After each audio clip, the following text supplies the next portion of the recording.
Despite today's market pullback, our next guest sees encouraging signs in the early days of earnings season. Julian Emanuel is the Senior Managing Director at Evercore ISI. So, Julian, you seem to kind of be more on the Brian Moynihan camp of, guys, look at all of this consumer data. The labor force is strong. The unemployment numbers are strong. Maybe we can avoid a recession here. I think you hit the nail on the head a few moments ago, Leslie, when you said it was a tale of two economies. It's really more like a tale of 10 economies. And whether you're parsing the financial earnings themselves, which had different share price reactions and different sort of things that they were, extenuating that were good and talking down that weren't as great. Basically, when you think about it, you go back to Friday. The data from Friday is telling you, A, that inflation expectations are coming in, and B, that the labor market continues strong. And I would note that today's obviously mover and shaker with the world's most iconic consumer brand basically talked about a hiring slowdown. It didn't talk about layoffs. And that's a critical difference to us, that when we think about earnings and we think about where stocks are now, we think there's upside, simply because there may be overpricing of this recession that some people believe is imminent or is actually upon us. But then do we actually need a recession for stocks to go down from here? Because there was actually a headline today from strategists at Morgan Stanley that basically said, even if there isn't a recession, we could still see the stock market go down even further from here, given just the concerns about the stock market, the psychology of the stock market.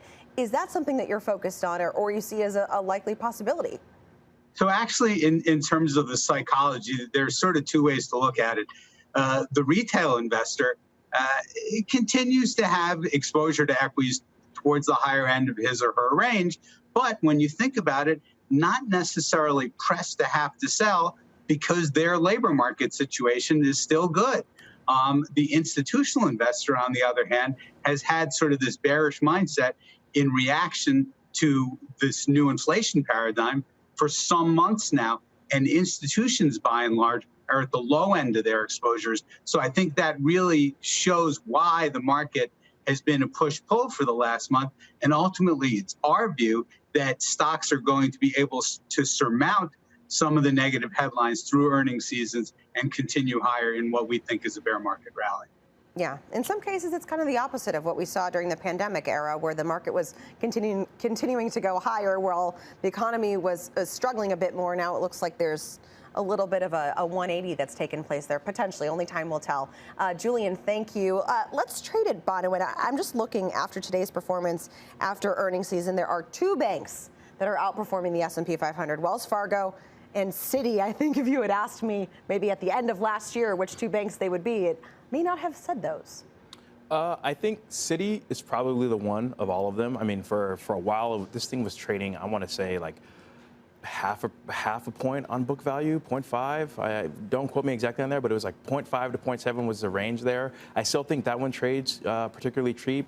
And again, there's like a restructuring a situation around there that I think leads them to have their own idiosyncratic story and growth story going forward. That would probably be my pick of the group. Generally speaking, I'm kind of in the camp with Jeff Mills here in that, and I said it, going in earnings, you might see a pop after earnings if you get anything remotely positive, and then you might see things start to roll over. And like I actually listen to Jamie. I understand that there is a perception that he always tends to be more cautious, but I want a CEO that's going to give me the bad news and then like outperform expectations. So, in terms of the general space, I'm not particularly constructive with an inverted yield curve, but I think Citi has its own story there, and that's probably where I'd be. Yeah, and I think there's obviously the near-term benefit, the near-term tailwind of rising interest rates. The question, though, is how long that will be a benefit and when it stabilizes and, what happens in 2023. I think investors are reacting to that. Yeah, but the higher interest rates are the thing that's going to cause the stagflation, that's going to cause the recession, that's going to cause higher unemployment. Right. Okay, so I want to focus a little bit more on what David Solomon, the CEO of Goldman Sachs, had to say, that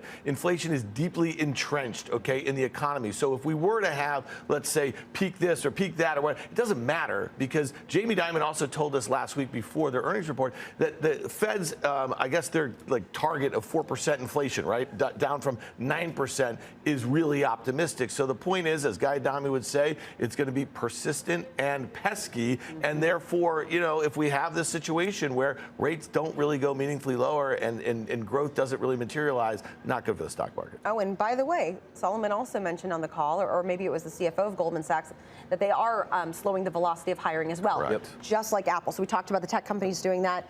It's starting to take place at the banks. We heard that from Wells Fargo as well, particularly in their mortgage business a few weeks ago. So another thing to keep an eye on.